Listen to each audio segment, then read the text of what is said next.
का खालसा वाहिगुरु जी की फतेह। गुरु नानक जी इस फुलवाड़ी दे विच सारियां दा जी आयां नूं। और मैं कहूँगा कि बड़े वड्डे भाग हैं कि सारे रल मिल के हरी जस और हरी दे नाल लगन वास्ते उपराले करन दा ये जो योगदान सारी संगत पा रही है, ये बहुत ही श्लाघायोग है।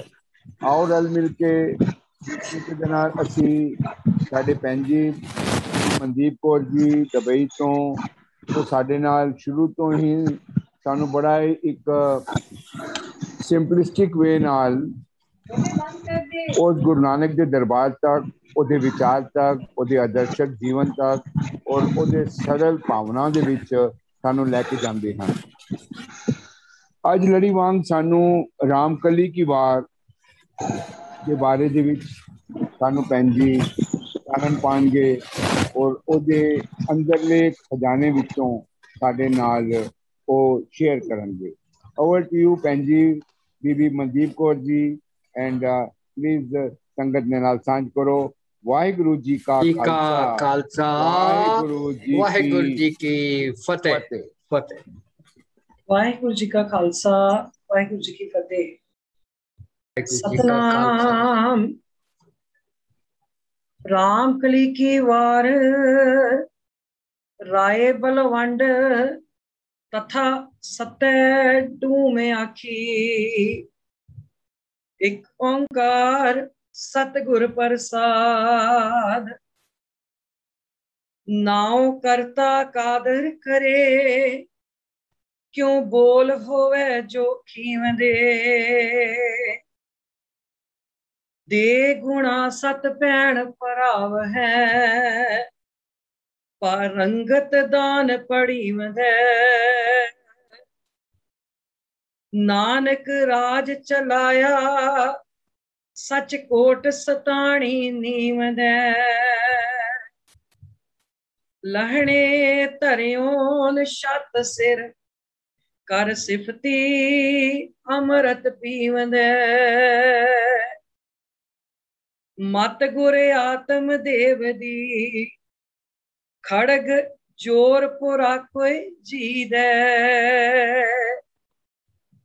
गुर चेले रह रास की नानक सलामत थीव दे। शह टिक्का तितोस जीव दे सह टिक्का दितोस जीव दे।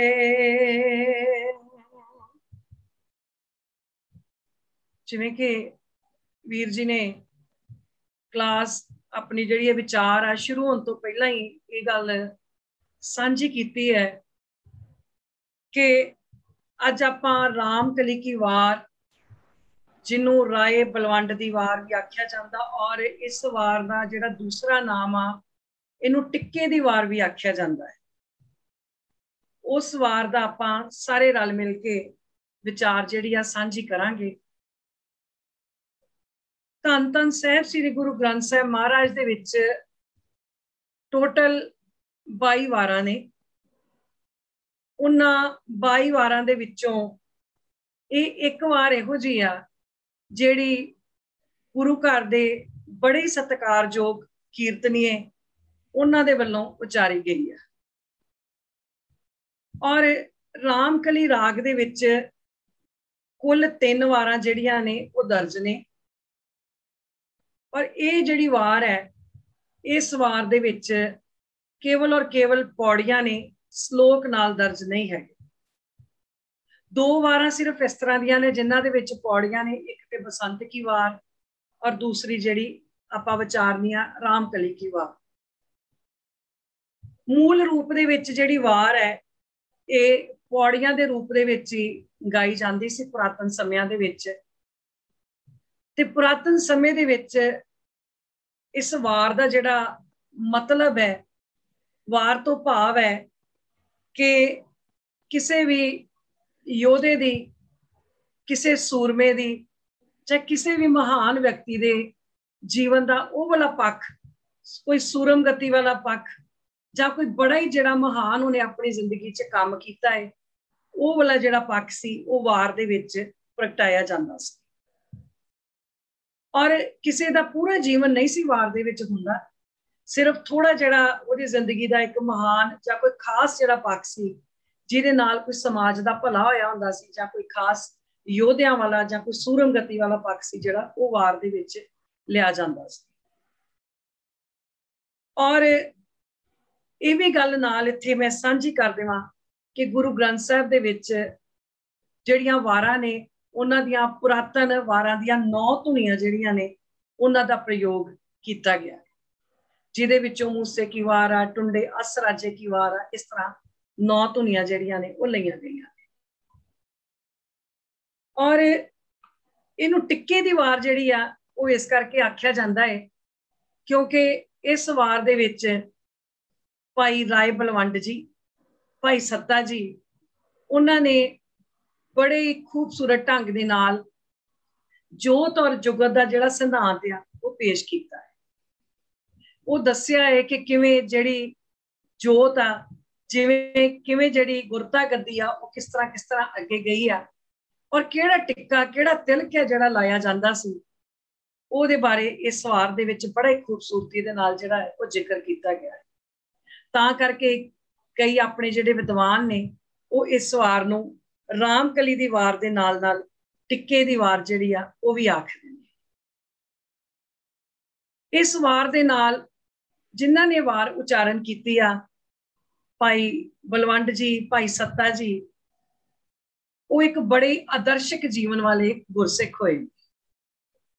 ਜਿੱਥੇ ਅਸੀਂ ਧੰਨ ਸ੍ਰੀ ਗੁਰੂ ਗ੍ਰੰਥ ਸਾਹਿਬ ਮਹਾਰਾਜ ਨੂੰ ਨਤਮਸਤਕ ਹੁੰਦੇ ਆ, ਔਰ ਜਦੋਂ ਨਤਮਸਤਕ ਹੁੰਦੇ ਆ ਉਹਦੇ ਵਿੱਚ ਆਪਣੇ 6 ਗੁਰੂ ਸਾਹਿਬਾਨ, 15 ਭਗਤ ਸਾਹਿਬਾਨ, 11 ਭੱਟ ਸਾਹਿਬਾਨ, ਜਦੋਂ ਉਹਨਾਂ ਨੂੰ ਅਸੀਂ ਮੱਥਾ ਟੇਕਦੇ ਆ ਤੇ ਉਹਨਾਂ ਦੇ ਨਾਲ ਹੀ ਬਿਰਾਜਮਾਨ ਨੇ ਭਾਈ ਸੱਤਾ ਜੀ, ਭਾਈ ਬਲਵੰਡ ਜੀ, ਅਸੀਂ ਇਹਨਾਂ ਨੂੰ ਵੀ ਨਾਲ ਹੀ ਨਤਮਸਤਕ ਹੁੰਦੇ ਆ ਕਿਉਂਕਿ 35 ਮਹਾਂਪੁਰਖਾਂ ਦੇ ਵਿੱਚ ਇਹਨਾਂ ਦਾ ਨਾਮ ਸ਼ਾਮਿਲ ਹੈ। ਫਿਰ ਇਹਨਾਂ ਦੇ ਨਾਲ ਮਨ ਘੜਤ ਜਿਹੜੀਆਂ ਸਾਖੀਆਂ ਨੇ ਉਹ ਜੋੜੀਆਂ ਗਈਆਂ ਨੇ। ਉਸ ਸਾਖੀ ਦਾ ਵੀ ਸਾਡਾ ਸੰਬੰਧ ਨਹੀਂ ਉਸ ਸਾਖੀ ਦੇ ਨਾਲ ਕੋਈ, ਪਰ ਜ਼ਿਕਰ ਕਰਨਾ ਜ਼ਰੂਰ ਬਣਦਾ ਹੈ ਕਿਉਂਕਿ ਆਮ ਜਿਹੜੀ ਉਹ ਸਾਖੀ ਆ ਚਲਦੀ ਚਲਦੀ ਕਈ ਵਾਰੀ ਮਨਾਂ ਦੇ ਵਿੱਚ ਕਈ ਸ਼ੰਕੇ ਪੈਦਾ ਕਰ ਜਾਂਦੀ ਹੈ ਕਿ ਇੰਨੇ ਆਦਰਸ਼ਕ ਜੀਵਨ ਵਾਲੇ ਗੁਰਸਿੱਖ ਹੋਣ, ਉਹਨਾਂ ਦੇ ਜੀਵਨ 'ਚ ਇਸ ਤਰ੍ਹਾਂ ਦਾ ਕਿਵੇਂ ਪਲ ਆ ਗਿਆ ਵੀ ਉਹ ਗੁਰੂ ਨੂੰ ਛੱਡ ਕੇ ਚਲੇ ਗਏ। ਇਹ ਵੀ ਨਾਲ ਆਪਾਂ ਸਾਂਝਾ ਕਰਾਂਗੇ। ਇਹਨਾਂ ਦਾ ਜਿਹੜਾ ਪਰਿਵਾਰਕ ਜੀਵਨ ਆ ਉਹ ਅਲੱਗ-ਅਲੱਗ ਜਿਹੜੇ ਵਿਦਵਾਨ ਆ ਉਹਨਾਂ ਨੇ ਕਈ ਤਰ੍ਹਾਂ ਦੇ ਨਾਲ ਬਿਆਨ ਕੀਤਾ ਹੈ, ਪਰ ਜਿਹੜਾ ਮੈਨੂੰ ਸਹੀ ਲੱਗਾ ਉਹ ਆਪਾਂ ਜ਼ਰੂਰ ਇੱਥੇ ਸਾਂਝੇ ਕਰਾਂਗੇ ਕਿਉਂਕਿ ਇਹਨਾਂ ਦੇ ਜਿਹੜੇ ਉਸ ਤਰ੍ਹਾਂ ਇਹਨਾਂ ਨੂੰ ਤਾਏ ਚਾਚੇ ਦੇ ਇਹ ਆਪਸ ਦੇ ਵਿੱਚ ਪੁੱਤਰ ਸੀ, ਤਾਏ ਚਾਚੇ ਦੇ ਪੁੱਤ ਭਰਾ ਸੀ, ਪਰ ਅਲੱਗ-ਅਲੱਗ ਗ੍ਰੰਥਾਂ ਦੇ ਵਿੱਚ ਜਿਵੇਂ ਸੂਰਜ ਪ੍ਰਕਾਸ਼ ਇਹਨਾਂ ਨੂੰ ਭਰਾ ਲਿਖਿਆ ਗਿਆ ਹੈ, ਮਹਿਮਾ ਪ੍ਰਕਾਸ਼ ਭਾਈ ਸਰੂਪ ਦਾਸ ਭੱਲਾ ਜੀ ਉਹਨਾਂ ਨੇ ਇਹਨਾਂ ਨੂੰ ਪਿਓ ਪੁੱਤਰ ਵੀ ਲਿਖਿਆ ਹੈ, ਔਰ ਪ੍ਰਿੰਸੀਪਲ ਸਤਬੀਰ ਸਿੰਘ ਜੀ ਨੇ ਵੀ ਇਹਨਾਂ ਨੂੰ ਭਰਾ ਲਿਖਿਆ ਹੈ, ਪ੍ਰੋਫੈਸਰ ਸਾਹਿਬ ਸਿੰਘ ਜੀ ਨੇ ਵੀ ਭਰਾ ਲਿਖਿਆ ਹੈ, ਕੇਸਰ ਸਿੰਘ ਛਿੱਬਰ ਉਹਨਾਂ ਨੇ ਭਰਾ, ਰਤਨ ਸਿੰਘ ਜੱਗੀ ਉਹਨਾਂ ਨੇ ਸਾਥੀ ਵੀ ਲਿਖਿਆ। ਇਸ ਤਰ੍ਹਾਂ ਕਰਕੇ ਅਲੱਗ-ਅਲੱਗ ਸਭ ਨੇ ਆਪਣੀ ਆਪਣੀ ਜਿਵੇਂ ਉਹਨਾਂ ਨੂੰ ਠੀਕ ਲੱਗਾ ਉਸ ਤਰ੍ਹਾਂ ਉਹਨਾਂ ਨੇ ਵਿਚਾਰ ਦਿੱਤੀ। ਪਰ ਜਿਹੜਾ ਇਹਨਾਂ ਦਾ ਕੁਰਸੀਨਾਮਾ ਮਿਲਦਾ ਹੈ ਉਹਦੇ ਤੋਂ ਪਤਾ ਲੱਗਦਾ ਹੈ ਕਿ ਇਹ ਦੋਨੋਂ ਤਾਏ ਚਾਚੇ ਦੇ ਜਿਹੜੇ ਨੇ ਉਹ ਪੁੱਤ ਭਰਾ ਸੀ ਆਪਸ ਦੇ ਵਿੱਚ। ਇਹਨਾਂ ਦੇ ਦਾਦਾ ਜੀ ਦਾ ਜਿਹੜਾ ਨਾਂ ਹੈ ਉਹ ਇਤਿਹਾਸ ਦੇ ਵਿੱਚ ਭਾਈ ਕਰਮਵੰਤ ਜੀ ਕਰਕੇ ਆਉਂਦਾ ਹੈ। ਦਾਦੀ ਜੀ ਦਾ ਇਹਨਾਂ ਦੀ ਦਾ ਜਿਹੜਾ ਨਾਮ ਆ ਉਹ ਬੀਬੀ ਸੁਜਾਣੀ ਜੀ ਕਰਕੇ ਆਉਂਦਾ। ਜਿਹੜੇ ਭਾਈ ਬਲਵੰਡ ਜੀ ਜੇ ਇਹਨਾਂ ਦੇ ਪਿਤਾ ਜੀ ਦਾ ਨਾਮ ਜਿਹੜਾ ਵਾ ਉਹ ਭਾਈ ਧਨਵੰਤ ਜੀ ਕਰਕੇ ਤੇ ਮਾਤਾ ਜੀ ਦਾ ਨਾਮ ਮਾਤਾ ਪੰਤੋ ਜੀ ਕਰਕੇ ਇਤਿਹਾਸ ਦੇ ਵਿੱਚ ਦਰਜ ਹੈ। ਔਰ ਵਿਆਹ ਤੋਂ ਬਾਅਦ ਇਹਨਾਂ ਦੇ ਘਰ ਭਾਈ ਬਲਵੰਡ ਜੀ ਦੇ ਘਰ 4 ਸੁਪੁੱਤਰਾਂ ਨੇ ਜਨਮ ਲਿਆ। ਇਸ ਤਰ੍ਹਾਂ ਕਰਕੇ ਇਤਿਹਾਸ ਲਿਖਿਆ ਮਿਲਦਾ ਹੈ। ਇਸੇ ਤਰ੍ਹਾਂ ਜਿਹੜੇ ਭਾਈ ਸੱਤਾ ਜੀ ਨੇ ਉਹਨਾਂ ਦੇ ਪਿਤਾ ਜੀ ਦਾ ਨਾਮ ਇਤਿਹਾਸ ਦੇ ਵਿੱਚ ਭਾਈ ਪਤਵੰਤ ਜੀ, ਮਾਤਾ ਜੀ ਦਾ ਨਾਮ ਮਾਤਾ ਫੁਰਹਾਨ ਜੀ, ਇਸ ਤਰ੍ਹਾਂ ਕਰਕੇ ਲਿਖਿਆ ਆਉਂਦਾ ਹੈ। ਤੇ ਜਿਹੜੇ ਇਹਨਾਂ ਦੇ ਘਰ ਵਿਆਹ ਤੋਂ ਬਾਅਦ 4 ਪੁੱਤਰਾਂ ਨੇ एक सपुत्री ने जन्म लिया। उस सपुत्री का नाम जिहड़ा इतिहास दे विच बीबी फुरहैया करके उस पुत्री का नाम आउंदा। और गुरु दरबार दे विच इन्हां नूं भाई मरदाना जी दे दोनों सपुत्र भाई सजादा जी ते भाई रजादा जी वो लैके आए गुरु अंगद साहब महाराज दे दरबार दे विच इन्हां नूं लैके आए।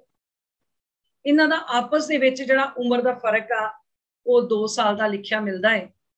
जिस वेले धन धन गुरु अंगद साहब महाराज दे दरबार दे विच आए ने उस वेले इन्हां दी जिहड़ी उम्र आ भाई बलवंड जी की उम्र उस वेले कोई 17 कुछ साल ते भाई सत्ता जी की जिहड़ी उम्र आ वो कोई 15 कुछ साल जिहड़ी आ वो लिखी मिलती है।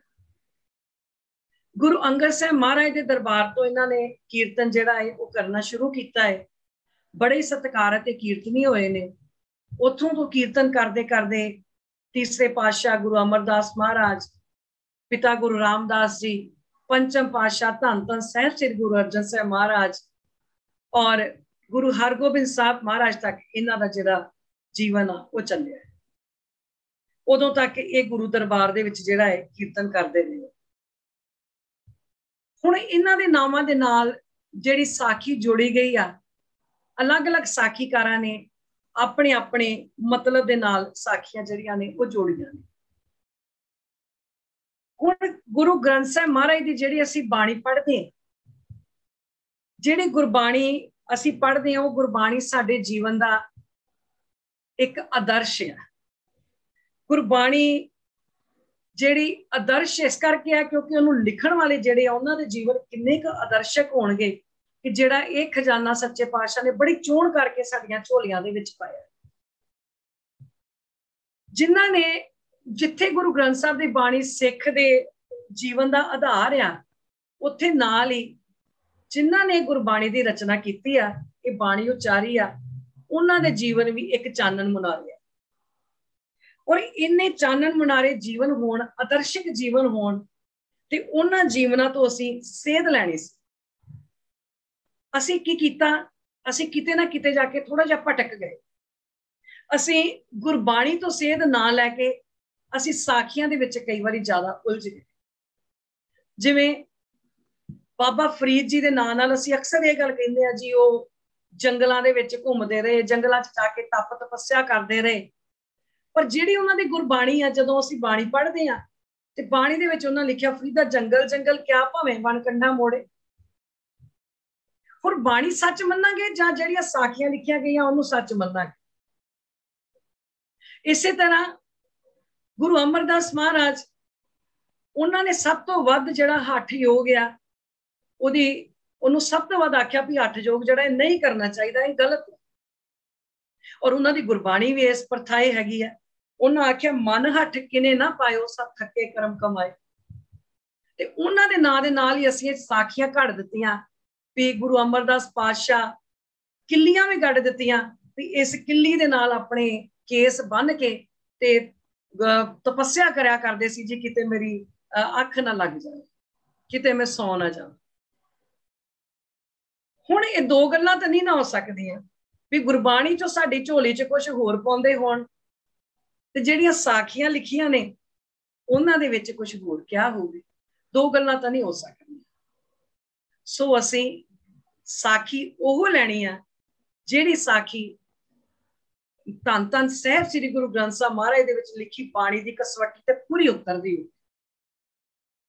क्योंकि इन्ने किते विवेक बुद्ध जिहड़ी आ हर सिख नूं रखनी चाहिदी आ कि अपनी विवेक बुद्ध दे नाल इन्ना क निर्णय कर सके भी गुरबाणी दे विच ते आ लिखिआ है महापुरखां ने ते आ जिहड़ी गल आ ये ते इस सिद्धांत दे नाल ये मेल ही नहीं खांदी।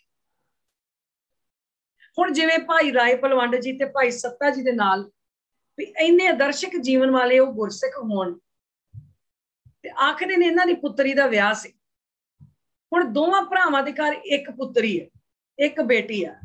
4 बेटे भाई बलवंड जी दे ते 4 बेटे भाई सत्ता जी दे। दोनों भरावां दे घर एक धी होवे ते वो ते वैसे ही बड़ी लाडली हुंदी है। एक बच्चा देखो ना जे होवे ते वो बड़ा लाडला हुंदा ते ओहदे विआह दे करके ये लड़ाई कर लैण इन्हें आख्या भी महाराज इन्हों का विआह धरिया है पुत्री का, ते सानू फलाने दिन की जिहड़ी किसी ने विसाखी का दिन लिखा है, किसी ने मस्सिया का दिन लिखा है, अलग अलग इतिहासकारों ने अपने अपने हिसाब नाल लिखिया भी सानू जिहड़ा उस दिन का चढ़ावा वो सारा दे दो। कहते गुरु अर्जन पातशाह आखन लगे भी नहीं तुसीं इंज ले लो भी जो तुहानू चाहिदा है भी पुत्री दे विआह असीं सारा आप करांगे, पर ये आखन लगे नहीं सानू चढ़ावा चाहिए। ते कुदरती गल इस तरह की हुई उस दिन संगत ही बहुत घट आई, चढ़ावा होया ना, तो ये कहते जी लड़के चले गए। इन्हों ने इत्थों तक कह दिता भी जे असी ना होंदे, साडा भाई मरदाना ना होंदा ते तुहाडे गुरु नानक नूं किन्ने पुछना सी। ते कहंदे गुरु अर्जन पातशाह ने गुस्से च आके सराप देता, जाओ तुहानू कोड़ हो जी। देखो इंज हो सकदा। फिर कहंदे इन्हां नूं बख्शाउण वास्ते जेड़ा इन्हां दी गल करन आऊगा, जेड़ा बख्शाउण आऊगा ਉਹਨੂੰ ਆਪਣਾ ਮੂੰਹ ਕਾਲਾ ਕਰਕੇ ਖੋਤੇ ਤੇ ਚੜ ਕੇ ਆਉਣਾ ਪਊ। ਤੇ ਭਾਈ ਲੱਦਾ ਜੀ ਪਰਉਪਕਾਰੀ ਜਿਨ੍ਹਾਂ ਦਾ ਇਤਿਹਾਸ ਨਾ ਆਉਂਦਾ, ਕਹਿੰਦੇ ਉਹ ਆਏ ਇਹਨਾਂ ਨੂੰ ਬਖਸ਼ਾਉਣ ਵਾਸਤੇ। ਕਿ ਗੁਰੂ ਇਸ ਤਰ੍ਹਾਂ ਕਰ ਸਕਦੇ ਆਪਣੇ ਸਿੱਖਾਂ ਨਾਲ? ਤੇ ਫਿਰ ਕਹਿੰਦੇ ਜਦੋਂ ਆਖਿਆ ਉਹਨਾਂ ਨੇ ਭਾਈ ਲੱਦਾ ਜੀ ਨੇ ਵੀ ਹੁਣ ਇਹਨਾਂ ਦਾ ਕੋੜ ਕਿਵੇਂ ਜਾਊ, ਤੇ ਕਹਿਣ ਲੱਗੇ ਜਿਹੜੇ ਮੂੰਹ ਨਾਲ ਇਹਨਾਂ ਨੇ ਗਾਲਾਂ ਕੱਢੀਆਂ ਉਸੇ ਮੂੰਹ ਦੇ ਨਾਲ ਤਾਰੀਫ ਕਰਨ, ਭਲਾ ਜੇ ਕਹਿ ਕੇ ਕਰਵਾਈ ਉਹ ਕਾਦੀ ਵਡਿਆਈ ਹੈ। ਆਪਾਂ ਸਿਰ ਸਾਰੀ ਗੁਰਬਾਣੀ ਤੋਂ ਲੈਣੀ, ਬਾਹਰੋਂ ਕਿਤੋਂ ਨਹੀਂ ਜਾਣੀ। ਜਦੋਂ ਕਿ ਗੁਰਬਾਣੀ 'ਚ ਇਹ ਗੱਲ ਆਖੀ ਆ, ਹਾਂ ਆਪੋਂ ਬੋਲ ਨਾ ਜਾਣਦਾ ਮੈਂ ਕਹਿਆ ਸਭ ਹੁਕਮਾਓ ਜੀ, ਇਹ ਤੇ ਅੰਦਰੋਂ ਨਿਕਲਣਾ ਹੈ। ਤੇ ਜੇ ਕਹਿ ਕੇ ਕਰਾਈ, ਕਹਿ ਕੇ ਥੋੜੀ ਗੁਰੂ ਅਰਜਨ ਪਾਤਸ਼ਾਹ ਨੇ ਵਡਿਆਈ ਕਰਵਾਉਣੀ ਸੀ। ਤੇ ਇੰਨੇ ਆਦਰਸ਼ਕ ਜੀਵਨ ਵਾਲੇ ਗੁਰਸਿੱਖ ਹੋਣ ਜਿਨ੍ਹਾਂ ਦੀ ਬਾਣੀ ਦਰਜ ਹੋਵੇ ਗੁਰੂ ਗ੍ਰੰਥ ਸਾਹਿਬ ਮਹਾਰਾਜ ਦੇ ਵਿੱਚ, ਅਸੀਂ ਨਿਤ ਨਤ ਮਸਤਕ ਹੁੰਦੇ ਹੋਈਏ, ਅਸੀਂ ਮੱਥੇ ਟੇਕਦੇ ਹੋਈਏ, ਤੇ ਉਹਨਾਂ ਗੁਰਸਿੱਖਾਂ ਦੇ ਬਾਰੇ ਦੂਸਰੇ ਪਾਤਸ਼ਾਹ ਤੋਂ ਉਹ ਗੁਰੂ ਘਰ ਦੇ ਨਾਲ ਚੱਲੇ ਆਉਂਦੇ ਹੋਣ ਤੇ ਇੰਨੀ ਕੁ ਗੱਲ ਤੋਂ ਨਾਰਾਜ਼ ਹੋ ਕੇ ਚੱਲ ਜਾਣ, ਇਹ ਗੱਲ ਕੁਝ ਹਜ਼ਮ ਨਹੀਂ ਹੁੰਦੀ। ਠੀਕ ਆ ਇਹ ਸਾਖੀਆਂ ਲਿਖੀਆਂ ਨੇ, ਪਰ ਮੇਰਾ ਕਹਿਣ ਦਾ ਸਿਰਫ ਇੱਥੇ ਇੱਕ ਇਹੋ ਹੀ ਮਤਲਬ ਆ, ਇਹ ਗੱਲ ਸਾਂਝੀ ਕਰਨ ਦਾ ਇਹੀ ਮਤਲਬ ਆ ਕਿ ਸਾਖੀ ਉਹ ਲੈਣੀ ਆ, ਉਹ ਵਾਲੀ ਸਾਖੀ ਅਸੀਂ ਲੈਣੀ ਆ ਜਿਹੜੀ ਬਾਣੀ ਦੇ ਮੁਤਾਬਕ ਹੋਵੇ। ਕਿਉਂਕਿ ਜੋ ਬਾਣੀ ਦੇ ਵਿੱਚ ਸੱਚ ਲਿਖਿਆ ਹੈ ਉਹ ਮਹਾਂਪੁਰਖਾਂ ਨੇ ਉਸ ਸੱਚ ਨੂੰ ਜੀਵਿਆ ਹੈ, ਤੇ ਜਿਹੜਾ ਸੱਚ ਉਹਨਾਂ ਨੇ ਜੀਵਿਆ ਹੈ ਉਹ ਹੀ ਸੱਚ ਦੀ ਵਿਚਾਰਧਾਰਾ ਉਹਨਾਂ ਨੇ ਸਾਡੀਆਂ ਝੋਲੀਆਂ ਦੇ ਵਿੱਚ ਪਾਈ। ਹੁਣ ਜਦੋਂ ਆਖਦੇ ਨੇ ਪੂਰੇ ਦੀ ਗੱਲ ਅਧੂਰਾ ਲਿਖੂਗਾ ਨਾ, ਤੇ ਕਿਤੇ ਨਾ ਕਿਤੇ ਗਲਤੀ ਜ਼ਰੂਰ ਹੋਈ। ਹੁਣ ਉਹ ਮਹਾਂਪੁਰਖ ਸੀ, ਉਹਨਾਂ ਨੇ ਜੀਵਨ ਲਿਖ ਕੇ ਆਪਣੀ ਜ਼ਿੰਦਗੀ ਦਾ ਤਜਰਬਾ ਸਾਡੀਆਂ ਝੋਲੀਆਂ 'ਚ ਪਾਇਆ ਵੀ ਤੁਸੀਂ ਵੀ ਇੰਜ ਜੀਣਾ ਹੈ। ਤੇ ਅਸੀਂ ਸਾਖੀਆਂ ਦੇ ਨਾਲ, ਸਾਖੀਆਂ ਅਸੀਂ ਲਿਖੀਆਂ, ਅਸੀਂ ਕੱਚੇ ਆ। ਹੁਣ ਜਦੋਂ ਕੱਚਾ ਬੰਦਾ, ਜਦੋਂ ਅਧੂਰਾ ਬੰਦਾ ਕਿਸੇ ਪੂਰੇ ਬੰਦੇ ਦੀ ਗੱਲ ਲਿਖੂਗਾ ਨਾ, ਤਾਂ ਗਲਤੀ ਜ਼ਰੂਰ ਕਿਤੇ ਨਾ ਕਿਤੇ ਹੁੰਦੀ ਆ, ਕਿਉਂਕਿ ਸਾਡੀ ਸੁਰਤ ਦਾ ਪੱਧਰ, ਜਿਹੜੀ ਸਾਡੀ ਸੋਚ ਆ, ਇਹਦਾ ਜਿਹੜਾ ਲੈਵਲ ਆ ਇਹ ਕਿੰਨਾ ਕੁ ਵੱਡਾ ਹੈ ਇਹ ਆਪਾਂ ਜਾਣਦੇ ਹਾਂ। ਪਰ ਇੱਕ ਗੱਲ ਜ਼ਰੂਰ ਹੈ, ਇੱਕ ਭਰੋਸਾ ਜ਼ਰੂਰ ਰੱਖਣਾ ਆਪਣੇ ਮਨ ਦੇ ਵਿੱਚ, ਉਹ ਵਿਸ਼ਵਾਸ ਇਹ ਰੱਖਣਾ ਵੀ ਜਿਹੜੇ ਰਸਤੇ ਤੇ ਜਿਨ੍ਹਾਂ ਦੇ ਰਾਹ ਤੇ ਅਸੀਂ ਚੱਲ ਰਹੇ ਆ ਨਾ, ਜੋ ਗੁਰੂ ਗ੍ਰੰਥ ਸਾਹਿਬ 'ਚ ਲਿਖਿਆ ਹੈ, ਜਿਨ੍ਹਾਂ ਮਹਾਂਪੁਰਖਾਂ ਦੀ ਬਾਣੀ ਲਿਖੀ ਆ, ਜਿਸ ਰਸਤੇ ਤੇ ਜਿਸ ਮਾਰਗ ਤੇ ਅਸੀਂ ਚੱਲ ਰਹੇ ਆ, ਉਹ ਪੂਰਨ ਸੱਚ ਭਰੇ। ਇਹ ਗੱਲ ਯਾਦ ਰੱਖਣੀ ਬਸ। ਜਦੋਂ ਵੀ ਕੋਈ ਸਾਖੀ ਪੜੋ, ਉਹ ਸਾਖੀ ਪੜ੍ਹਦਿਆਂ ਹੋਇਆ ਉਸ ਸਾਖੀ ਨੂੰ ਵਿਚਾਰੋ, ਔਰ ਵਿਚਾਰ ਕੇ ਇਹ ਗੱਲ ਆਪਣੇ ਦਿਮਾਗ ਦੇ ਵਿੱਚ ਜ਼ਰੂਰ ਰੱਖੋ ਵੀ ਜਿਨ੍ਹਾਂ ਦੇ ਮਾਰਗ ਤੇ ਅਸੀਂ ਚੱਲ ਰਹੇ ਆ, ਜੋ ਗੁਰੂ ਗ੍ਰੰਥ ਸਾਹਿਬ 'ਚ ਲਿਖਿਆ ਹੈ ਉਹ ਪੂਰਨ ਸੱਚ ਭਰਿਆ, ਉਹ ਅਧੂਰੇ ਨਹੀਂ ਆ। ਇਸ ਗੱਲ ਨੂੰ ਜਦੋਂ ਯਾਦ ਰੱਖਾਂਗੇ ਤੇ ਫਿਰ ਆਪੇ ਜਿਹੜਾ ਨਿਰਣਾ ਵਾ ਉਹ ਕਰਨਾ ਆ ਜਾਊਗਾ। ਇੱਕ ਹੋਰ ਗੱਲ, ਕਈ ਜਾਣੇ ਇੰਨੀ ਗੱਲ ਕਹਿ ਦਿੰਦੇ ਨੇ, ਕਹਿੰਦੇ ਨੇ ਜੀ ਉਹਨਾਂ ਦੀ ਬਾਣੀ ਨੂੰ ਮੰਨੋ, ਉਹਨਾਂ ਨੂੰ ਨਹੀਂ ਮੰਨਣਾ, ਉਹਨਾਂ ਨੂੰ ਮੰਨੋ ਚਾਹੇ ਨਾ ਮੰਨੋ। ਹੈ ਕਿੱਡੀ ਮੂਰਖਤਾ ਵਾਲੀ ਗੱਲ ਹੈ ਵੀ ਬਾਣੀ ਮੰਨੋ ਤੇ ਉਹਨਾਂ ਨੂੰ ਚਾਹੇ ਮੰਨੋ ਨਾ ਚਾਹੇ ਨਾ ਮੰਨੋ। ਇਹ ਕਿਵੇਂ ਹੋ ਸਕਦਾ? ਹੁਣ ਜਿੰਨੀ ਦੇਰ ਤੱਕ ਆਪਾਂ ਗੁਰੂ ਨਾਨਕ ਪਾਤਸ਼ਾਹ ਦੇ ਜੀਵਨ ਨੂੰ ਨਹੀਂ ਜਾਣਦੇ, ਜਾਂ ਕੋਈ ਵੀ ਬੰਦਾ ਮੈਨੂੰ ਕੋਈ ਗੱਲ ਕਹਿੰਦਾ ਹੈ, ਮੇਰੇ ਤੇ ਉਹਦੀ ਗੱਲ ਤਾਂ ਹੀ ਅਸਰ ਕਰੂਗੀ ਜੇ ਮੈਂ ਜਾਣਦੀ ਹੋਊਗੀ ਵੀ ਇਹ ਵੀ ਇਸ ਗੱਲ ਨੂੰ ਜੀਂਦਾ ਹੈ, ਤਾਂ ਹੀ ਅਸਰ ਕਰੂੰਗੀ। ਸੋ ਇਸ ਕਰਕੇ ਬੇਨਤੀ ਆ, ਉਹਨਾਂ ਨੂੰ ਵੀ ਮੰਨਣਾ ਹੈ, ਉਹਨਾਂ ਦੀ ਲਿਖੀ ਹੋਈ ਗੱਲ ਨੂੰ ਵੀ ਮੰਨਣਾ, ਉਹਨਾਂ ਮਹਾਂਪੁਰਖਾਂ ਨੂੰ ਵੀ ਮੰਨਣਾ ਹੈ, ਤੇ ਉਹਨਾਂ ਦੀ ਲਿਖੀ ਹੋਈ ਜਿਹੜੀ ਬਾਣੀ ਆ ਉਸ ਬਾਣੀ ਨੂੰ ਵੀ ਜ਼ਰੂਰ ਮੰਨਣਾ ਹੈ। ਇਹ ਗੱਲ ਆਪਣੇ ਦਿਮਾਗ ਦੇ ਵਿੱਚ ਯਾਦ ਰੱਖਣੀ ਆ ਵੀ ਜੋ ਗੁਰੂ ਗ੍ਰੰਥ ਸਾਹਿਬ ਦੇ ਵਿੱਚ ਜਿਨ੍ਹਾਂ ਦੇ ਬਾਰੇ ਲਿਖਿਆ ਹੈ, ਜੋ ਗੁਰਬਾਣੀ ਲਿਖੀ ਆ, ਉਹਨਾਂ 35 ਮਹਾਂਪੁਰਖਾਂ ਦੇ ਜੀਵਨ ਪੂਰਨ ਸੱਚ ਭਰੇ ਸੀ, ਪੂਰੇ ਆਦਰਸ਼ਕ ਜੀਵਨ ਸੀ। ਉਹਨਾਂ ਦੇ ਜੀਵਨ 'ਚ ਕੋਈ ਘਾਟਾ ਨਹੀਂ। ਜੇ ਘਾਟੇ ਆ, ਜੇ ਕਮੀਆਂ ਹੈ, ਉਹ ਸਾਡੇ ਵਿੱਚ ਆ, ਉਹਨਾਂ ਮਹਾਂਪੁਰਖਾਂ ਦੇ ਵਿੱਚ ਉਹ ਤੇ ਆਪ ਮਿਲੇ ਹੋਏ ਸੀ, ਉਹਨਾਂ ਨਾਲ ਕੋਈ ਨਹੀਂ ਸੀ। ਜੋ ਲਿਖ ਕੇ ਦੇ ਗਏ ਨੇ ਅਸੀਂ ਤੇ ਉਹਦੇ ਤੇ ਚੱਲਣ ਦੀ ਇੱਕ ਕੋਸ਼ਿਸ਼ ਕਰ ਲਈਏ, ਇਹ ਕੋਈ ਬਹੁਤ ਵੱਡੀ ਗੱਲ। आखते ने रामकली की वार राय बलवंड तथा सत्ते डूम, डूम आखी। डूम का भाव आ मरासी, जां डूम नूं आख्या जांदा गवैया, जिहड़ा गाउण वाला होवे रबाब दे नाल, उहनूं भी डूम आखदे आ। ते मरासी जिहड़े हुंदे ने उहनां नूं भी डूम आख्या जांदा, क्योंकि मरासियां दा जिहड़ा कित्ता सी ओह गाउणा सी, इस करके उहनां नूं नाल डूम आख्या जांदा है। ते हौली हौली ओह वखरी गल आ कि जिहड़े किते सी उन्हां तो असीं जातां बना लिया, उन्हां तो असीं जातां गोतां च उलझ के रह गए, वो एक वखरा टॉपिक आ।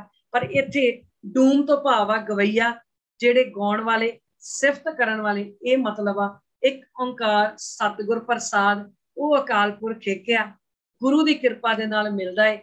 हाँ, वार जरूर पहले इन्हां ने उचारी आ, लिखी आ, पर जिस वेले गुरु ग्रंथ साहब महाराज दे विच लिखी गई, गुरु अर्जन पातशाह ने जदों इहनूं ਦੇ ਵਿੱਚ ਸ਼ਾਮਲ ਕੀਤਾ ਹੈ, ਜਿਸ ਵੇਲੇ ਗੁਰੂ ਗ੍ਰੰਥ ਸਾਹਿਬ ਮਹਾਰਾਜ ਦੇ ਨਾਲ ਇੱਕ ਓंकार ਸਤਿਗੁਰ ਪ੍ਰਸਾਦ ਉੱਪਰ ਟਾਈਟਲ ਜਿਹੜਾ ਸੱਚੇ ਪਾਤਸ਼ਾਹ ਨੇ ਆਪ ਦਿੱਤਾ, ਆਖਦੇ ਨੇ ਨਾਉ ਕਰਤਾ ਕਾਦਰ ਕਰੇ ਕਿਉਂ ਬੋਲ ਹੋਵੇ ਜੋਖੀਮ ਦੇ। ਇਸ ਵਾਰ ਦੀਆਂ ਟੋਟਲ 8 ਪੌੜੀਆਂ ਨੇ, ਜਿਹੜੀਆਂ ਪਹਿਲੀਆਂ 3 ਪੌੜੀਆਂ ਨੇ ਉਹ ਰਾਏ ਬਲਵੰਡ ਜੀ ਦੀਆਂ ਨੇ, ਤੇ ਜਿਹੜੀਆਂ ਮਗਰਲੀਆਂ 5 ਪੌੜੀਆਂ ਨੇ ਉਹ ਭਾਈ ਸੱਤਾ ਜੀ ਨੇ ਉਚਾਰੀਆਂ ਨੇ। ਸੋ ਅੱਜ ਪਹਿਲੀ ਪੌੜੀ बाबा राय बलवंड जी, वो ये धन धन साहब श्री गुरु नानक साहब महाराज उन्हां दे बारे आपां नूं आख रहे ने, उन्हां दी सिफत करदियां होया, उन्हां दी वडियाई करदियां होया ये सानूं दस रहे ने। नाउ करता कादर करे, कहंदे नाउ दा भाव आ नामना, वडियाई, प्रभुता, इज्जत, ये मतलब आ नाउ दा। और इस वार दे विच बड़े ठेठ पंजाबी दे शब्द ने। दूसरा शब्द ये है जोखीम दे। जोखीम दे तो भाव जोखना आखदे ने तोलण, किसी भी चीज़ नूं तोलना जां मापना उहनूं कह दिंदे ने जोखना। अजकल आपां इह जिहड़ा शब्द आ इह नहीं वरतदे।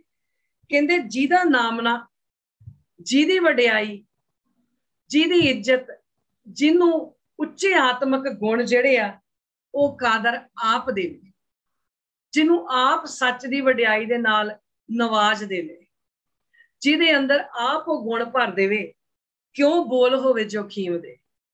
मेरे कोल किहड़े ऐसे बोल आ कि मैं ओदी उस उच्ची शख्सियत नूं, ओदी उस जिहड़ी वडियाई वाले जीवन नूं मैं माप सकां, मैं तोल सकां। मेरी इन्नी पाया नहीं कि मैं इस तरह दे जीवन नूं, क्योंकि जिन्नूं कादर ने वड्डा कर दिता, जिसनूं साहिब वड्डा करे सोई वड जानी, जिन्नूं उस अकाल पुरख ने आप वडियाइयां दे के नवाज दिता, आप बख्शिशां दे नाल नवाजिया है। मेरे कोल इहो जे बोल नहीं हैगे। बाबा राय बलवंड जी आखदे ने कि मैं ओदी वडियाई नूं माप सकां जां ओदी वडियाई नूं मैं तोल सकां, ओदी वडियाई नूं मैं किसी तरीके दे नाल भी लिख सकां। क्योंकि आखदे ने गुरु नानक पातशाह ने भी आख्या कि अकाल पुरख जिन्हों वडियाए जां अकाल पुरख दे बारे कई बारी आपां आखदे ना मन्ने की गत कही ना जाए, आपां पढ़दे आ भी जिहड़ी ओदी अवस्था है, जिहड़ी ओदी वडियाई आ ओनूं असीं कह नहीं सकदे। पर जे को कहे पिछे पछताए, कई बार हुण कई जाने कहंदे मैं जान लिया, मैनूं पता, मेरा दवार खुल गया जी, बस इंदी आ, मैनूं पता। कहंदे जे को कहे पिछे पछताए, फिर बाद विच जाके जदों पता लगदा कि मैं तां इन्ना की जाणिया सी, ਇਹ ਤਾਂ ਉਹ ਤਾਂ ਵਡਿਆਈਆਂ ਦਾ ਮਾਲਕ ਇੰਨਾ ਵੱਡਾ, ਮੈਂ ਤਾਂ ਕੁਝ ਕਿਹਾ ਹੀ ਨਹੀਂ, ਫਿਰ ਬੰਦਾ ਪਛਤਾਉਂਦਾ। ਉਸੇ ਗੱਲ ਨੂੰ ਲੈ ਕੇ ਬਾਬਾ ਰਾਏ ਬਲਵੰਡ ਜੀ ਆਖਦੇ ਨੇ ਕਿ ਗੁਰੂ ਨਾਨਕ ਪਾਤਸ਼ਾਹ ਨੂੰ ਜਿੰਨਾ ਬਖਸ਼ੀਸ਼ਾਂ ਦੇ ਨਾਲ, ਜਿੰਨਾ ਵਡਿਆਈਆਂ ਦੇ ਨਾਲ ਉਸ ਕਾਦਰ ਨੇ ਆਪ ਨਵਾਜਿਆ ਹੈ, ਮੇਰੇ ਕੋਲ ਸ਼ਬਦ ਨਹੀਂ ਵੀ ਮੈਂ ਉਹਨਾਂ ਵਡਿਆਈਆਂ ਨੂੰ ਨਾਪ ਸਕਾਂ। ਅੱਗੇ ਆਖਦੇ ਨੇ ਦੇ ਗੁਣਾ ਸਤ ਭੈਣ ਭਰਾਵ ਹੈ, ਪਰ ਰੰਗਤ ਦਾਨ ਪੜੀ ਹੋਵੇ। ਦੇ ਗੁਣਾ ਤੋਂ ਭਾਵ दैवी गुण, रब्बी गुण। रब्बी गुण जिहड़े दया, धर्म, सत, संतोख, इस तरह के सारे रब्बी गुण ने। और भैन भरा, सत भैन भरा, ये जिहड़े दैवी गुण ने, ये जिहड़े रब्बी गुण ने, ये गुरु नानक पातशाह दे सके भैन भरा ने, असली भैन भरा ये दैवी गुण ने। भाव ये जिहड़े दैवी गुण ने ये अकाल पुरख ने आप बख्शिश करके सुते सिद्ध शुरू तो ही ਰਹਿਮਤ ਕਰਕੇ ਇਹ ਸਾਰੇ ਗੁਣ ਗੁਰੂ ਨਾਨਕ ਪਾਤਸ਼ਾਹ ਦੇ ਵਿੱਚ ਆਪ ਨਵਾਜੇ ਨੇ, ਆਪ ਬਖਸ਼ਿਸ਼ ਕੀਤੀ। ਇਹ ਗੁਣ ਉਹਨਾਂ ਦੇ ਵਿੱਚ ਕਾਰਦਰ ਨੇ ਸ਼ੁਰੂ ਤੋਂ ਹੀ ਪਾਏ। ਔਰ ਇਹ ਦੇਵੀ ਗੁਣ ਜਿਹੜੇ ਨੇ ਇਹ ਗੁਰੂ ਨਾਨਕ ਪਾਤਸ਼ਾਹ ਦੇ ਸਕੇ ਭੈਣ ਭਰਾ ਨੇ। ਹੁਣ ਪਾਰੰਗਤ ਦਾਨ, ਪਾਰੰਗਤ ਦਾ ਮਤਲਬ ਹੁੰਦਾ ਉੱਚੀ ਅਵਸਥਾ ਜਿਹਦਾ ਪਾਰ ਨਾ ਪਾਇਆ ਜਾ ਸਕੇ, ਤੇ ਉਹ ਵਾਲੀ ਉੱਚੀ ਅਵਸਥਾ ਜਿਹੜੀ ਆ ਉਹ ਆਪ ਉਸ ਅਕਾਲ ਪੁਰਖ ਨੇ ਬਖਸ਼ਿਸ਼ ਕੀਤੀ ਆ ਗੁਰੂ ਨਾਨਕ ਪਾਤਸ਼ਾਹ। ਔਰ ਇਹ ਕਿੱਡੀ ਉੱਚੀ ਅਵਸਥਾ ਹੈ ਗੁਰੂ ਨਾਨਕ ਪਾਤਸ਼ਾਹ ਦੀ, ਜਿਹਦੇ ਬਾਰੇ ਭਾਈ ਗੁਰਦਾਸ ਜੀ ਵੀ ਇੰਨੀ ਗੱਲ ਆਖਦੇ ਨੇ ਸਤਿਗੁਰ ਨਾਨਕ ਪ੍ਰਗਟਿਆ ਮਿਟੀ ਧੁੰਦ ਜਗ ਚਾਨਣ ਹੋਆ, ਜਿਉਂ ਕਰ ਸੂਰਜ ਨਿਕਲਿਆ ਤਾਰੇ ਛਪ ਅੰਧੇਰ ਪਲੋਵਾ। ਆਖਣ ਲੱਗੇ ਜਿਸ ਵੇਲੇ ਗੁਰੂ ਨਾਨਕ ਪਾਤਸ਼ਾਹ ਦੀ ਬਾਣੀ ਪ੍ਰਗਟ ਹੋਈ, ਗੁਰੂ ਨਾਨਕ ਪਾਤਸ਼ਾਹ ਨੇ ਸੱਚ ਦਾ ਹੋਕਾ ਦਿੱਤਾ, ਤੇ ਉਸ ਵੇਲੇ ਜਿਹੜੇ ਤਾਰੇ ਸੀ, ਹੁਣ ਤਾਰੇ ਦਿਨ ਦੇ ਵਿੱਚ ਵੀ ਹੁੰਦੇ ਪਰ ਸੂਰਜ ਦੀ ਰੋਸ਼ਨੀ ਚ ਆਪਾਂ ਨੂੰ ਦਿਸਦੇ ਨਹੀਂ। ਤਾਰੇ ਕਿਹੜੇ? ਉਹ ਤਾਰੇ ਸੀ ਕਰਮਾਂ ਕਾਂਡਾਂ ਦੇ, ਉਹ ਤਾਰੇ ਸੀ ਵਹਿਮਾਂ ਭਰਮਾਂ ਦੇ, ਉਹ ਤਾਰੇ ਸੀ ਅਗਿਆਨਤਾ ਦੇ, ਉਹ ਤਾਰੇ ਸੀ ਜਿਹੜੇ ਅਸੀਂ ਹਨੇਰਿਆਂ ਚ ਘੁੰਮਦੇ ਆ ਉਹ ਵਾਲੇ। ਜਦੋਂ ਸੂਰਜ ਵਰਗੀ ਰੋਸ਼ਨੀ ਦਾ ਗਿਆਨ ਜਿਹੜਾ ਉਹ ਪ੍ਰਗਟ ਹੋਇਆ, ਸੂਰਜ ਵਰਗਾ ਜਦੋਂ ਗਿਆਨ ਦਾ ਸੂਰਜ ਨਿਕਲਿਆ ਨਾ, ਜਿਸ ਵੇਲੇ ਗੁਰੂ ਨਾਨਕ ਪਾਤਸ਼ਾਹ ਨੇ ਸੱਚ ਦਾ ਹੋਕਾ ਦਿੱਤਾ, ਤੇ ਇਹ ਜਿਹੜੇ ਵਹਿਮਾਂ ਭਰਮਾਂ ਦੇ ਤਾਰੇ ਸੀ ਨਾ, ਜਿਹੜੇ ਟਿਮਟਮਾਉਂਦੇ ਫਿਰਦੇ ਸੀ, ਇਹ ਆਪਣੇ ਆਪ ਹੀ ਛੁਪ ਗਏ। ਇਹ ਤਾਰੇ ਹੁਣ ਵੀ ਹੈਗੇ ਆ, ਅਸੀਂ ਇਹਨਾਂ ਤਾਰਿਆਂ ਦੇ ਵਿੱਚ ਜੀਂਦੇ ਆ, ਪਰ ਗਿਆਨ ਦਾ ਸੂਰਜ ਜਿਹੜਾ ਹੈ ਨਾ, ਉਹ ਅਸੀਂ ਹੁੰਦਿਆਂ ਹੋਇਆਂ ਵੀ ਉਹਦੀ ਰੋਸ਼ਨੀ ਨਹੀਂ ਲੈਂਦੇ। ਖੈਰ ਆਖਦੇ ਇਹ ਜਿਹੜੇ ਦੇਵੀ ਗੁਣ ਸੀ, ਇਸ ਤਰ੍ਹਾਂ ਦੇ ਗਿਆਨ ਵਾਲੇ, ਇਹ ਜਿਹੜੇ ਸਤ ਸੰਤੋਖ ਵਾਲੇ, ਧਰਮ ਵਾਲੇ, ਧੀਰਜ ਵਾਲੇ, ਇਹ ਸਾਰੇ ਗੁਣ ਗੁਰੂ ਨਾਨਕ ਪਾਤਸ਼ਾਹ ਦੇ ਰੱਬੀ ਸੁਭਾਅ ਦੇ ਵਿੱਚ ਆਪਣੇ ਆਪ ਹੀ ਮੌਜੂਦ ਸੀ। ਇਹ ਉਹਨਾਂ ਦੇ ਭੈਣ ਭਰਾ ਸੀ। ਕਾਸ਼ ਕਿ ਅਸੀਂ ਵੀ ਇਹਨਾਂ ਦੇਵੀ ਗੁਣਾਂ ਨੂੰ ਆਪਣੇ ਭੈਣ ਭਰਾ ਬਣਾ ਸਕੀਏ, ਕਿਉਂਕਿ ਇੱਕ ਤੇ ਭੈਣ ਭਰਾ ਸਾਨੂੰ ਜੋ ਬਖਸ਼ਿਸ਼ ਕੀਤੇ ਨੇ, ਉਹ ਇਹ ਭੈਣ ਭਰਾ ਸਾਡੇ ਅੰਦਰ ਹੈਗੇ ਨੇ, ਪਰ ਅਸੀਂ ਇਹਨਾਂ ਨੂੰ ਭੈਣ ਭਰਾ ਆਪਣੇ ਜਿਹੜੇ ਆ ਨਾ ਉਹ ਬਣਾਉਂਦੇ ਨੇ ਦੇਵੀ ਗੁਣਾਂ।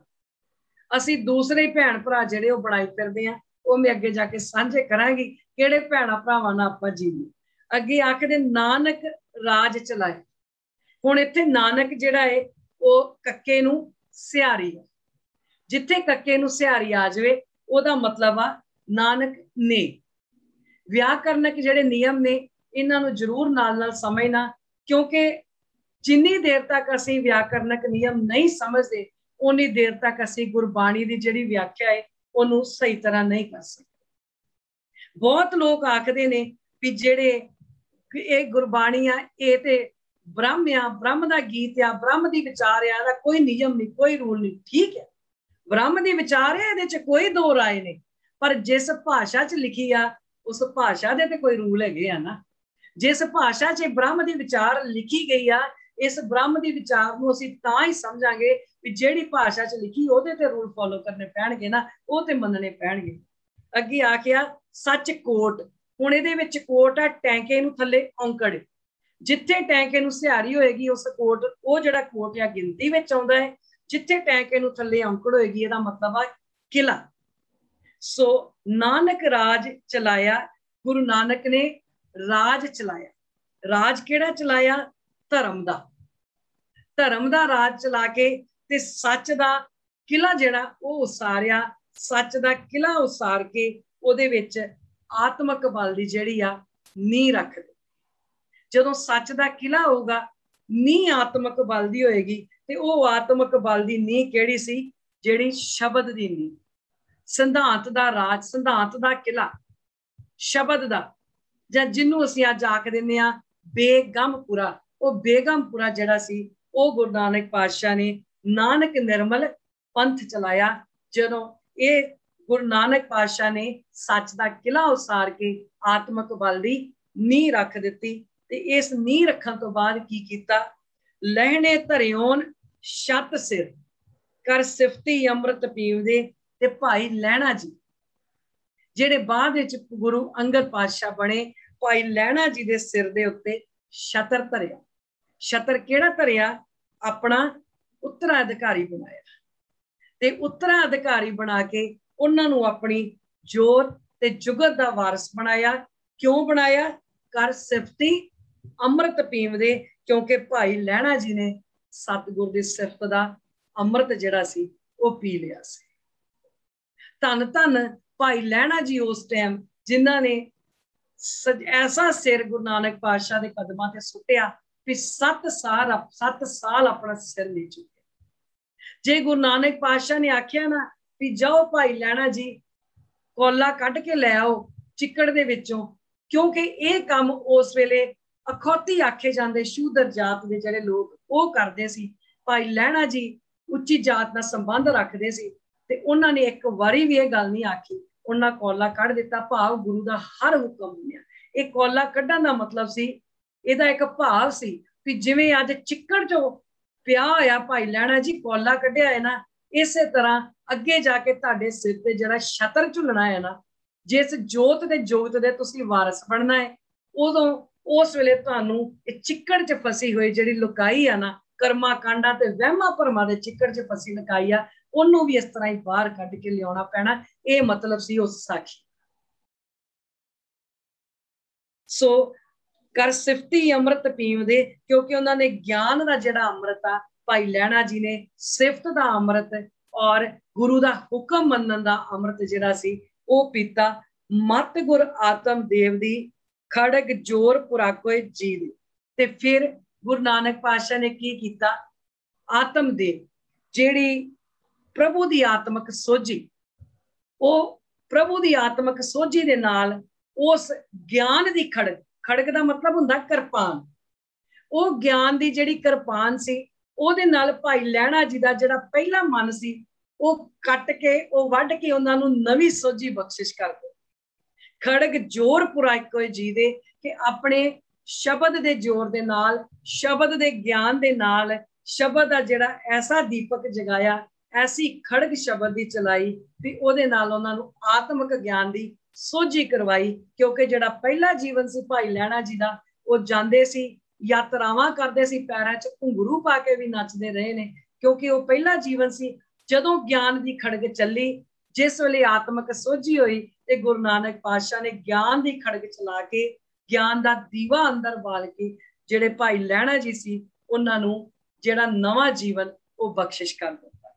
ਸੋ ਪਹਿਲੀ ਪੰਕਤੀ ਭਾਈ ਲਹਿਣਾ ਜੀ ਨੂੰ ਕਿਉਂ ਨਵਾਂ ਜੀਵਨ ਬਖਸ਼ਿਸ਼ ਕੀਤਾ? ਕਿਉਂਕਿ ਕਰ ਸਿਫਤੀ ਅੰਮ੍ਰਿਤ ਪੀਵਦੇ, ਉਹਨਾਂ ਨੇ ਹਰ ਹੁਕਮ ਜਿਹੜਾ ਗੁਰੂ ਦਾ ਮੰਨਿਆ ਔਰ ਗੁਰੂ ਦੀ ਸਿਫਤ ਦਾ ਜਿਹੜਾ ਅੰਮ੍ਰਿਤ ਉਹ ਪੀਤਾ। ਫਿਰ ਕੀ ਹੋਇਆ? ਜਿਸ ਵੇਲੇ ਉਹਨਾਂ ਨੂੰ ਮੱਤ ਵੀ ਬਦਲ ਗਈ, ਛਤਰ ਵੀ ਧਰ ਦਿੱਤਾ, ਫਿਰ ਹੋਇਆ ਗੁਰ ਚੇਲੇ ਰਹਿ ਰਾਸ ਕੀ, ਨਾਨਕ ਸਲਾਮਤ ਥੀਵਦੇ। ਇੱਥੇ ਵੀ ਰਾਰੇ ਨੂੰ ਸਿਹਾਰੀ ਆ, ਮਤਲਬ ਗੁਰੂ ਨੇ। ਰਹਿ ਰਾਸ ਦਾ ਮਤਲਬ ਨਮਸਕਾਰ। ਫਿਰ ਧੰਨ ਗੁਰੂ ਨਾਨਕ ਪਾਤਸ਼ਾਹ ਨੇ, ਕਿਉਂਕਿ ਅੱਜ ਤੱਕ ਇੰਜ ਕਦੀ ਹੋਇਆ ਨਹੀਂ ਸੀ, ਅੱਜ ਤੱਕ ਇਹੋ ਹੀ ਚੱਲਦਾ ਸੀ ਵੀ ਜਿਹੜੇ ਚੇਲੇ ਸੀ, ਜਿਹੜੇ ਮੰਨਣ ਵਾਲੇ ਸੀ, ਉਹੋ ਹੀ ਆਪਣੇ ਗੁਰੂ ਨੂੰ ਜਿਹੜਾ ਮੱਥਾ ਟੇਕਦੇ ਸੀ। ਗੁਰੂ ਨੇ ਕਦੀ ਨਹੀਂ ਨਮਸਕਾਰ ਕੀਤੀ ਸੀ, ਪਰ ਪਹਿਲੀ ਵਾਰੀ ਇਹ ਕੰਮ ਹੋਇਆ ਤੇ ਧੰਨ ਗੁਰੂ ਨਾਨਕ ਪਾਤਸ਼ਾਹ ਨੇ ਭਾਈ ਲਹਿਣਾ ਜੀ ਨੂੰ ਜਦੋਂ ਨਮਸਕਾਰ ਕੀਤੀ, ਉਹਨਾਂ ਦੇ ਅੱਗੇ ਆਪਣੀ ਰਚੀ ਹੋਈ ਬਾਣੀ ਦੀਆਂ ਪੋਥੀਆਂ, ਭਗਤ ਸਾਹਿਬਾਨਾਂ ਦੀ ਬਾਣੀ ਦੀਆਂ ਪੋਥੀਆਂ, ਉਹ ਸਾਰੀਆਂ ਉਹਨਾਂ ਨੂੰ ਹਵਾਲੇ ਉਹਨਾਂ ਦੇ ਕਰਕੇ ਉਹਨਾਂ ਨੂੰ ਦਿੱਤੀਆਂ। ਤੇ ਪੂਰੇ ਨਾਨਕ ਸਲਾਮਤ ਥੀਵਦੇ ਦਾ ਮਤਲਬ ਆਪਣੇ ਪੂਰੇ ਹੋਸ਼ ਹਵਾਸ ਵਿੱਚ, ਆਪਣੀ ਪੂਰੀ ਸੁਚੇਤ ਅਵਸਥਾ ਦੇ ਵਿੱਚ, ਫਿਜ਼ੀਕਲੀ ਵੀ ਬਿਲਕੁਲ ਠੀਕ ਠਾਕ ਸੀ ਉਸ ਵੇਲੇ ਸੱਚੇ ਪਾਤਸ਼ਾਹ ਗੁਰੂ ਨਾਨਕ ਪਾਤਸ਼ਾਹ, ਫਿਜ਼ੀਕਲੀ ਵੀ ਤੇ ਸੁਚੇਤ ਅਵਸਥਾ ਦੇ ਵਿੱਚ ਉਹਨਾਂ ਨੇ ਭਾਈ ਲਹਿਣੇ ਨੂੰ ਨਮਸਕਾਰ ਕੀਤੀ ਤੇ ਆਪਣੀ ਜੋਤ ਤੇ ਜੁਗਤ ਦਾ ਜਿਹੜਾ ਵਾ ਉਹ ਵਾਰਸ ਬਣਾਇਆ। ਸ਼ਹਿ ਟਿੱਕਾ ਦੇ ਤੋਸ ਜੀਵਦੇ। ਸ਼ਹਿ ਦਾ ਮਤਲਬ ਮਾਲਕ, ਭਾਵ ਗੁਰੂ ਨਾਨਕ ਪਾਤਸ਼ਾਹ। ਫਿਰ ਉਹਨਾਂ ਨੇ ਪ੍ਰਮਾਣਿਕਤਾ ਦਿੱਤੀ।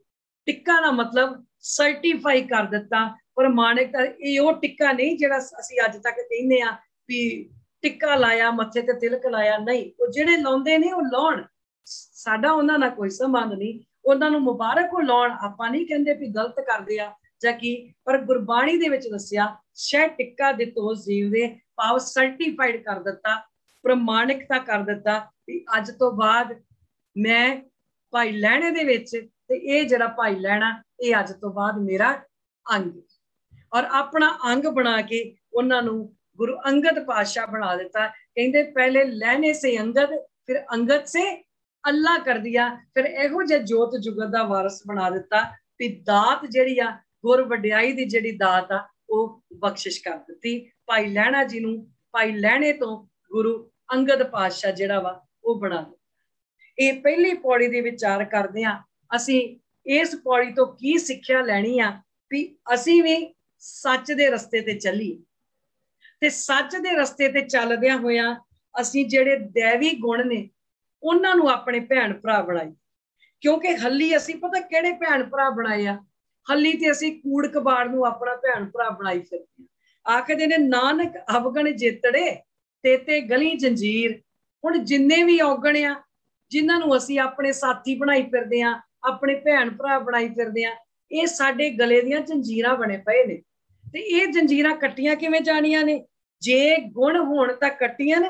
ਅੱਗੇ ਆਖਦੇ ਸੇ ਭਾਈ ਸੇ ਵੀਰ। ਜੇ ਗੁਣਾਂ ਨੂੰ ਆਪਣੇ ਭੈਣ ਭਰਾ ਬਣਾ ਲਿਆ, ਜੇ ਗੁਣ ਸਾਡੇ ਭੈਣ ਭਰਾ ਬਣ ਗਏ, ਮਾਫ ਕਰਨਾ ਕਈ ਵਾਰੀ ਭੈਣ ਭਰਾ ਰੁੱਸ ਕੇ ਚਲੇ ਜਾਂਦੇ ਨੇ, ਕਈ ਵਾਰੀ ਭੈਣ ਭਰਾ ਮੁੱਖ ਮੋੜ ਲੈਂਦੇ ਨੇ, ਪਰ ਜੇ ਦੈਵੀ ਗੁਣ ਭੈਣ ਭਰਾ ਬਣਾਏ ਹੋਣਗੇ ਨਾ, ਜੇ ਸੱਤ, ਸੰਤੋਖ, ਦਇਆ, ਧਰਮ, ਧੀਰਜ, ਚੰਗੇ ਗੁਣ ਜੇ ਇਹਨਾਂ ਨੂੰ ਆਪਣੇ ਭੈਣ ਭਰਾ ਬਣਾਇਆ ਹੋਊਗਾ ਨਾ, ਇਹ ਹਰ ਜਗ੍ਹਾ ਤੇ ਸਾਡੇ ਨਾਲ ਖੜੇ ਦਿਸਣ।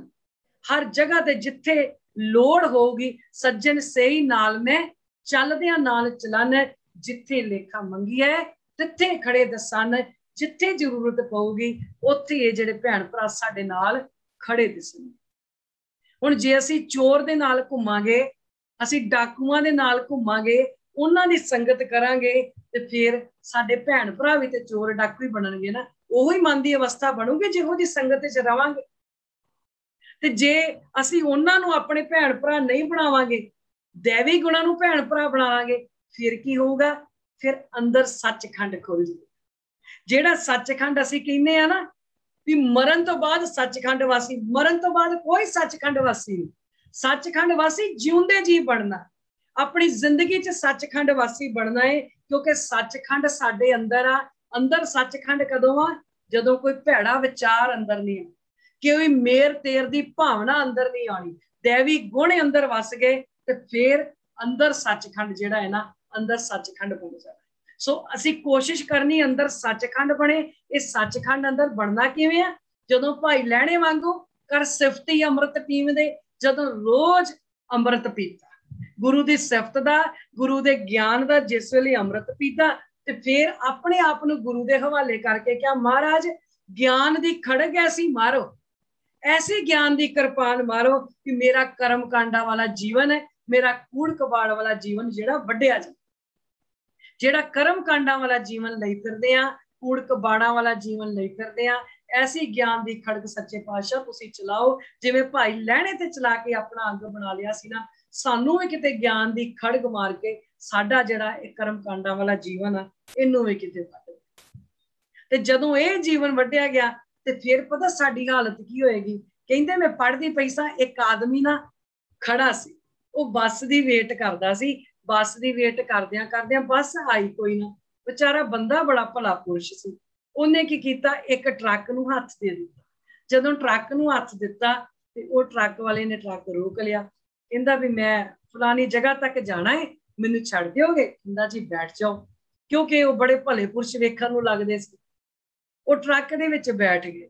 ਜਿਸ ਵੇਲੇ ਬੈਠ ਗਏ, ਤੇ ਅੱਗੇ ਥੋੜਾ ਜਿਹਾ ਹਲੀ ਗਏ ਹੋਣੇ ਆ, ਤੇ ਰੋਡ ਦੇ ਉੱਤੇ ਨਾ ਇੱਕ ਹੋਰ ਗੱਡੀ ਸੀ, ਕੋਈ ਜੀਪ ਟਾਈਪ ਜਾਂ ਇਸ ਤਰ੍ਹਾਂ ਲੈਂਡ ਕਰੂਜ਼ਰ ਟਾਈਪ। ਉਹ ਗੱਡੀ ਨੇ ਐਡੀ ਜ਼ੋਰ ਦੀ ਕੱਟ ਮਾਰਿਆ ਵੀ ਮਸਾਂ ਹੀ ਐਕਸੀਡੈਂਟ ਹੋਣੋਂ ਜਿਹੜਾ ਬਚੇ। ਤੇ ਉਹ ਜਿਹੜਾ ਗੱਡੀ ਵਾਲਾ ਸੀ ਨਾ, ਜਿਹਨੇ ਕੱਟ ਮਾਰਿਆ, ਉਹ ਟਰੱਕ ਵਾਲੇ ਨੂੰ ਗਾਲਾਂ ਕੱਢੇ, ਸ਼ੀਸ਼ੇ 'ਚ ਦਿਖਾਈ ਦੇਵੇ ਵੀ ਟਰੱਕ ਵਾਲੇ ਨੂੰ ਮੰਦਾ ਚੰਗਾ ਬੋਲਦਾ, ਉਹਨੂੰ ਹੱਥ ਵੀ ਦੇਵੇ ਵੀ ਰੁਕ ਜਾ। ਜਿਹੜੇ ਮਹਾਂਪੁਰਖ ਨਾਲ ਬੈਠੇ ਨਾ, ਜਿਹੜੇ ਬੜੇ ਚੰਗੇ ਗੁਣਾਂ ਵਾਲੇ, ਉਹ ਟਰੱਕ ਵਾਲੇ ਨੂੰ ਕਹਿੰਦੇ ਭਲਿਆ ਪੁਰਖਾ, ਉਹ ਗਾਲਾਂ ਕੱਢਦਾ ਪਿਆ, ਰੁਕਣ ਦਾ ਇਸ਼ਾਰਾ ਵੀ ਕਰਦਾ ਹੈ, ਤੇ ਰੁਕ ਜਾ, ਸੁਣ ਲਾ ਉਹਦੀ ਗੱਲ। ਉਹ ਕਹਿੰਦਾ ਮੈਨੂੰ ਪਤਾ ਤੇਰੀ ਗਲਤੀ ਨਹੀਂ ਆ, ਪਰ ਫਿਰ ਵੀ ਰੁਕ ਜਾ। ਉਹ ਆਖਣ ਲੱਗਾ, ਟਰੱਕ ਦਾ ਡਰਾਈਵਰ ਕਹਿੰਦਾ ਮੈਨੂੰ ਪਤਾ ਹੈ ਜੀ, ਤੁਸੀਂ ਵੀ ਜਾਣਦੇ ਹੋ ਮੇਰੀ ਗਲਤੀ ਨਹੀਂ, ਮੈਂ ਵੀ ਜਾਣਦਾ ਮੇਰੀ ਗਲਤੀ, ਤੇ ਜਾਣਦਾ ਉਹ ਵੀ ਆ ਜਿਹੜਾ ਮੈਨੂੰ ਗਾਲਾਂ ਕੱਢਦਾ ਪਿਆ ਵੀ ਗਲਤੀ ਇਹਦੀ ਨਹੀਂ, ਪਰ ਪਤਾ ਮੈਨੂੰ ਰੋਕਦਾ ਕਿਉਂ ਪਿਆ? ਕਹਿੰਦਾ ਜਿੱਥੋਂ ਆਇਆ ਹੈ ਨਾ, ਆਪਣੇ ਘਰੋਂ ਜਾਂ ਆਪਣੇ ਕੋਈ ਕੰਮਕਾਰ ਤੋਂ, ਜਾਂ ਜਿੱਥੋਂ ਵੀ ਆਇਆ, ਕਹਿੰਦਾ ਉੱਥੋਂ ਕਿਸੇ ਨਾਲ ਲੜ ਕੇ ਆਇਆ। ਉੱਥੇ ਇਹਦੇ ਮਨ ਦਾ ਕੂੜ ਕਬਾੜ ਗੁੱਬ ਘੜਾਟ ਨਿਕਲਿਆ ਕੋਈ ਨਹੀਂ।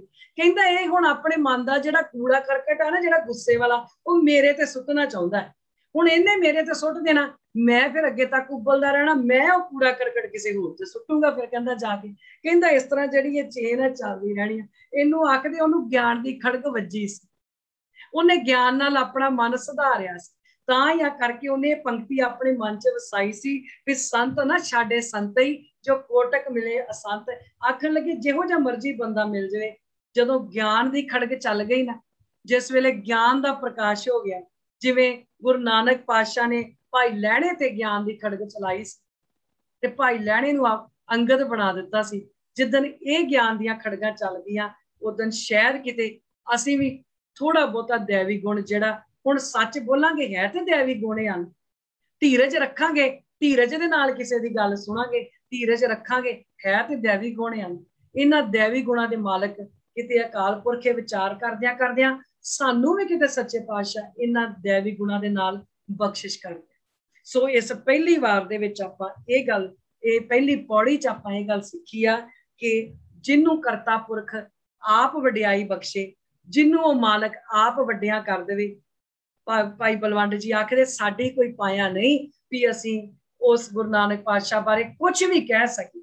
ਅਸੀਂ ਤੇ ਜਿੰਨਾ ਵੀ ਕਹਿ ਲਈਏ ਬਸ ਇੰਨਾ ਕੀ, ਅਸੀਂ ਤੇ ਇੱਕ ਬੇਨਤੀ ਕਰ ਸਕਦੇ ਹਾਂ ਕਿ ਸੱਚੇ ਪਾਤਸ਼ਾਹ ਆਪਣੇ ਗਿਆਨ ਦੇ ਨਾਲ, ਆਪਣੇ ਪ੍ਰਕਾਸ਼ ਦੇ ਨਾਲ, ਆਪਣੇ ਦੈਵੀ ਗੁਣਾਂ ਦੇ ਨਾਲ ਕਿਤੇ ਸਾਡਾ ਵੀ ਜੀਵਨ ਜਿਹੜਾ ਇਹਨੂੰ ਉਹ ਸੁਧਾਰ ਦਿਓ, ਕਿਤੇ ਸਾਨੂੰ ਵੀ ਸਿਫਤ ਦਾ ਅੰਮ੍ਰਿਤ ਪੀਣਾ ਆ ਜਾਵੇ। ਜਿੱਦਣ ਸਿਫਤ ਦਾ ਅੰਮ੍ਰਿਤ ਪੀਣਾ ਆ ਗਿਆ, ਉਦੋਂ ਆਪੇ ਹੀ ਹੌਲੀ ਹੌਲੀ ਜਿਹੜੇ ਮਾਨਿਆ ਸਾਡੇ, ਜਿਹੜੇ ਲੱਕੜ ਵਰਗੇ ਬਣੇ ਆ, ਇਹ ਆਪੇ ਮੂੰਹ ਹੋ ਜਾਣੇ ਆ। ਪਰ ਕੋਸ਼ਿਸ਼ ਕਰਨੀ ਪੈਣੀ ਆ, ਪਹਿਲਾਂ ਕੋਸ਼ਿਸ਼ ਸਾਨੂੰ ਕਰਨੀ ਪੈਣੀ, ਅਸੀਂ ਗਿਆਨ ਨੂੰ, ਅਸੀਂ ਗਿਆਨ ਦਾ ਪ੍ਰਕਾਸ਼, ਸ਼ਬਦ ਦਾ ਪ੍ਰਕਾਸ਼, ਸੱਚਖੰਡ ਦੇ ਵਾਸੀ ਅਸੀਂ ਜਿਉਂਦੇ ਜੀ ਬਣੀਏ। ਮਰਨ ਤੋਂ ਬਾਅਦ ਨਾ ਕਿਸੇ ਸੱਚਖੰਡ ਵੇਖਿਆ ਤੇ ਨਾ ਕੋਈ ਗਿਆ, ਕੋਈ ਪਤਾ ਨਹੀਂ। ਜਿੰਦੇ ਜੀ ਸੱਚੇ ਪਾਤਸ਼ਾਹ ਸਾਨੂੰ ਸੱਚਖੰਡ ਵਾਸੀ ਬਣਾ ਲਓ, ਸਾਡੇ ਅੰਦਰ ਜਿੰਦੇ ਜੀ ਬੇਗਮ ਪੂਰਾ ਬਣਾ ਦਿਓ, ਜਿਹਦੇ ਤੁਸੀਂ ਵਾਸੀ ਸਾਨੂੰ ਬਣਾਉਣਾ ਚਾਹੁੰਦੇ ਆ। ਇਹ ਹੋਊਗਾ ਤਾਂ ਜਦੋਂ ਅਸੀਂ ਸਿਫਤ ਦਾ ਅੰਮ੍ਰਿਤ ਪੀਵਾਂਗੇ। ਸੋ ਅੱਜ ਪਹਿਲੀ ਪੌੜੀ ਦੀ ਵਿਚਾਰ ਕਰਦੇ ਹਾਂ। ਅਨੇਕਾਂ ਪ੍ਰਕਾਰ ਦੀਆਂ ਭੁੱਲਾਂ ਚੁੱਕਾਂ ਗਲਤੀਆਂ ਹੋਈਆਂ ਹੋਣਗੀਆਂ। ਅਗਲੇ ਹਫ਼ਤੇ ਕੋਸ਼ਿਸ਼ ਕਰਾਂਗੇ, ਦੇਖਾਂ 1 ਜਾਂ 2 ਪੌੜੀਆਂ ਦੀ, ਕਿਉਂਕਿ ਮੈਨੂੰ ਵੀ ਜਿੰਨੀ ਕੁ ਸਮਝ ਆਉਂਦੀ ਆ ਉਹਦੇ ਹਿਸਾਬ ਨਾਲ ਮੈਂ ਆਪਣਾ ਲਿਖ ਕੇ ਤੇ ਫਿਰ ਮੈਂ ਅੱਗੇ ਵਿਚਾਰ ਜਿਹੜੀ ਆ ਉਹ ਕਰਦੀ ਆ। ਮੈਂ ਵੀ ਕੋਈ ਬਹੁਤੀ ਗਿਆਨੀ ਨਹੀਂ, ਨਾ ਮੈਨੂੰ ਕੋਈ ਗਿਆਨ ਆ, ਬਹੁਤ ਗਲਤੀਆਂ, ਬਹੁਤ ਭੁੱਲਾਂ ਚੁੱਕਾਂ ਮੈਂ ਕਰਦੀ ਆ। ਸੋ ਉਹਨਾਂ ਦੀ ਮਾਫੀ ਮੰਗਦਿਆਂ ਹੋਇਆ ਸੰਗਤ ਜਿਹੜੀ ਆ ਬਖਸ਼ਣਹਾਰ, ਤੁਸੀਂ ਸਾਰੇ ਮੇਰੇ ਨਾਲੋਂ ਵੱਡੇ ਹੋ ਤੇ ਮੈਨੂੰ ਉਮੀਦ ਆ ਵੀ ਮੇਰੀਆਂ ਭੁੱਲਾਂ ਚੁੱਕਾਂ ਨਹੀਂ ਚਿਤਾਰੋਗੇ। ਸੋ ਆਓ ਜੀ ਫਤਿਹ ਦੇ ਨਾਲ ਸਾਂਝ ਪਾਈਏ। ਆਖੋ ਜੀ ਵਾਹਿਗੁਰੂ ਜੀ ਕਾ ਖਾਲਸਾ, ਵਾਹਿਗੁਰੂ ਜੀ ਕੀ ਫਤਿਹ।